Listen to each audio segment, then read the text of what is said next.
नमस्कार. आज आपण गडचिरोलीमध्ये झालेल्या एका खूप खास आरोग्य शिबिराबद्दल बोलणार आहोत. हे शिबिर खास का होतं? कारण इथे आपल्या पारंपरिक ज्ञानाचा आणि आरोग्याचा एक सुंदर संगम बघायला मिळाला. चला तर मग जाणून घेऊया नेमकं काय काय झालं तिथे. गोष्ट आहे 23 मार्च 2026 ची. गडचिरोलीच्या जिल्हा रुग्णालयात एक मोठं सार्वजनिक आरोग्य शिबिर भरवण्यात आलं होतं आणि सगळ्यात महत्त्वाचं म्हणजे हे शिबिर सर्वांसाठी पूर्णपणे मोफत होतं. उद्देश एकच होता, जास्तीत जास्त लोकांपर्यंत आरोग्य सेवा पोहोचावी. तर या आरोग्य शिबिराबद्दल आपण थोडं अजून खोलात जाऊन बघूया. म्हणजे बघा, वेळ आणि जागा दोन्ही लोकांना अगदी सोयीची होती. रुग्णालयाच्या बाह्य रुग्ण विभागातच म्हणजे ओपीडीमध्ये सकाळी 9 ते दुपारी 1 पर्यंत हे शिबिर चालू होतं, जेणेकरून कुणालाही आपल्या सोयीनुसार येऊन याचा लाभ घेता यावा. आपल्याकडे कसं प्रत्येक चांगल्या कामाची सुरुवात देवाचं नाव घेऊन होते, तसंच इथेही झालं. जिल्हा शल्यचिकित्सक डॉक्टर वर्षा लहाडे यांच्या हस्ते धन्वंतरी पूजन आणि दीपप्रज्वलन करून या शिबिराची सुरुवात झाली. या फोटोंमधनं आपल्याला त्या मंगलमय वातावरणाचा अंदाज येतोय.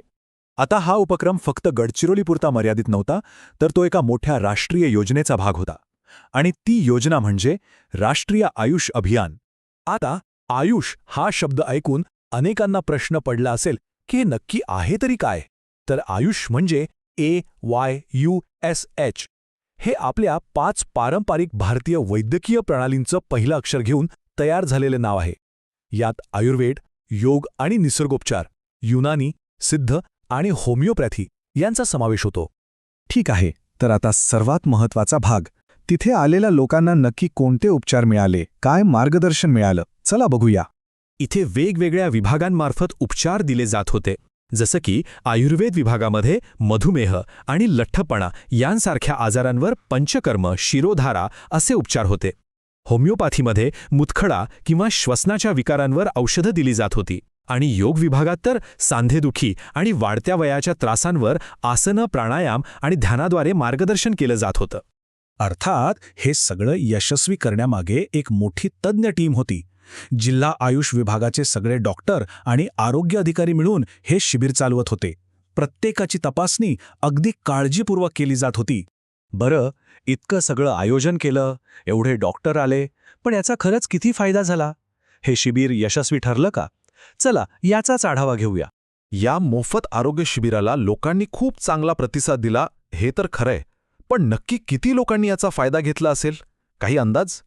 तब्बल 246 रुग्ण. हो, एकूण 246 रुग्णांची तपासणी करून त्यांना मोफत निदान आणि उपचार देण्यात आले. हा आकडाच या शिबिराचं यश सांगतो. आणि हो, हे शिबिर फक्त आजारी लोकांसाठी औषधं देण्यापुरतं नव्हतं. त्या पलीकडे जाऊन निरोगी कसं जगायचं याचा एक खूप महत्त्वाचा मंत्रही इथे दिला गेला. पाहूया तो मंत्र काय होता. डॉक्टर वर्षा लहाडे यांनी निरोगी जीवनाची एक सोपी त्रिसूत्री सांगितली. योग्य आहार, योग आणि संतुलित विचार. त्या म्हणाल्या की ह्या 3 गोष्टींचं पालन केलं तर आजारपण टाळता येतं आणि आरोग्य टिकून राहतं. किती सोपा आणि तरीही किती महत्त्वाचा विचार आहे, नाही का? आणि हे सगळं पाहिल्यावर एक महत्त्वाचा प्रश्न उभा राहतो. गडचिरोलीत सांगितलेली ही 3 साधी सोपी तत्व, योग्य आहार, योग आणि संतुलित विचार, आपल्या आजच्या धावपळीच्या जीवनात उत्तम आरोग्यासाठी कशी वापरता येतील यावर विचार करायला हवा.